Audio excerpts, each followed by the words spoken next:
Hi, Rich Karuba from bowlingball.com. Let's talk about bowling ball axis tilt versus axis of rotation. You know, we don't want to get too confused with these terms. We hear them around the pro shop or in the bowling centers or maybe on TV. We can simply define axis tilt as a measure of the angle of the initial spin axis to a horizontal plane. Axis of rotation is the measure of the direction of the initial rotation on the ball with respect to the lane. So when you talk about axis tilt, which is really what we accomplish with our delivery technique, a high track style or a full roller delivery, for example, would have little or no axis tilt. And the initial spin axis would be parallel or close to that with the lane surface. One rotation of the ball with low axis tilt would cover the major diameter of a ball.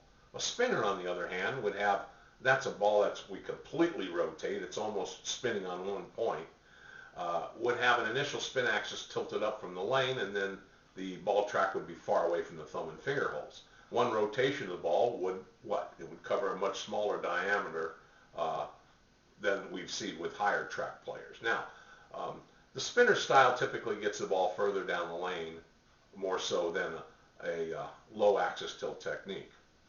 Now, we talked about axis of rotation being the measure of the direction of the initial rotation on the ball with respect to the lane. Let's discuss a measurement of the angle between the initial spin axis and the foul line, which runs across the lane and is parallel to the lane.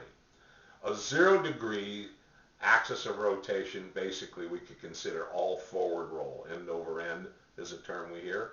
The rotation on the ball is the direction of the forward travel. The rotation will keep the ball in the same direction longer because it's rolling over a full diameter of the ball. The ball will not hook very much. Typically it will roll out early, which means it'll lose energy early and not save it for the back end of the lane. The 90-degree axis tilt is almost all side roll, and the rotation is perpendicular to the initial direction. So therefore, this rotation will try to make the ball hook considerably compared to the initial direction of the ball.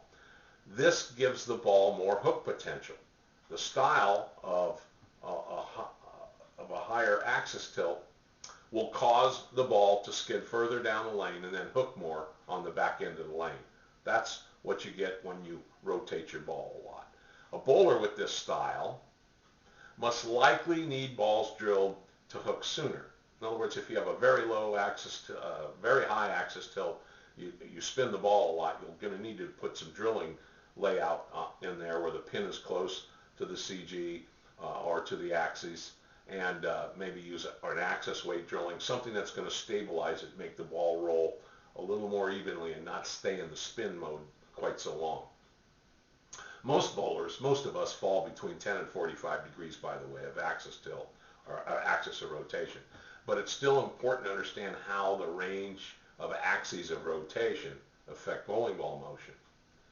So what we want to do is focus on what you can control and what your delivery style is when you select a new bowling ball and when you select a drilling layout. You can slightly alter your delivery to increase the axis tilt by varying the amount of finger rotation used at the moment you release your ball. The more you rotate your fingers as your thumb exits the ball, from underneath the ball to the side of the ball, the higher axis tilt, the lower axis tilt and the higher axis of rotation occur. We see that if you stay behind the ball and you rotate your ball with your fingers very little, perhaps only 1 inch of rotation, you'll produce a low axis tilt somewhere between 10 and 20 degrees of axis of rotation. Rotating your fingers a good deal at the moment obviously will create more tilt. The ball will revolve on a smaller axis further from your thumb and fingers, and you create more hook potential because the ball will spin on the front part of the lane, conserve energy, and hook more sharply on the back end of the lane. So you must experiment a little bit with your natural delivery style. What bowlers who have a very high axis tilt typically get a higher rev rate because the ball's spinning on a smaller diameter of the ball surface, and it's going to, in the first 1/3 of the way of it traveling down the lane, will make more complete rotations than a ball that rolls completely end over end, or a very low axis tilt and very high forward roll motion. So those are things that you can understand. You should have a little bit of a grasp or understanding with. You can discuss with your pro shop operator. You can read about it on the internet. You can review the article that accompanies my video right here.